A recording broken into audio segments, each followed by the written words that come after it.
చక్కనమ్మ పైడి బొమ్మ తేనె నవ్వుల జాబిలమ్మ లేని సాకులు చెప్పకమ్మ పట్టువోణి కట్టవమ్మ నాన్నయదపై నిన్నటిదాకా అల్లరి ఆటలు ఆడినా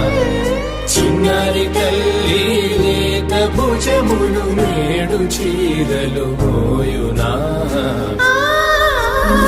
చెల్లో తురిమెను మంచి సంపద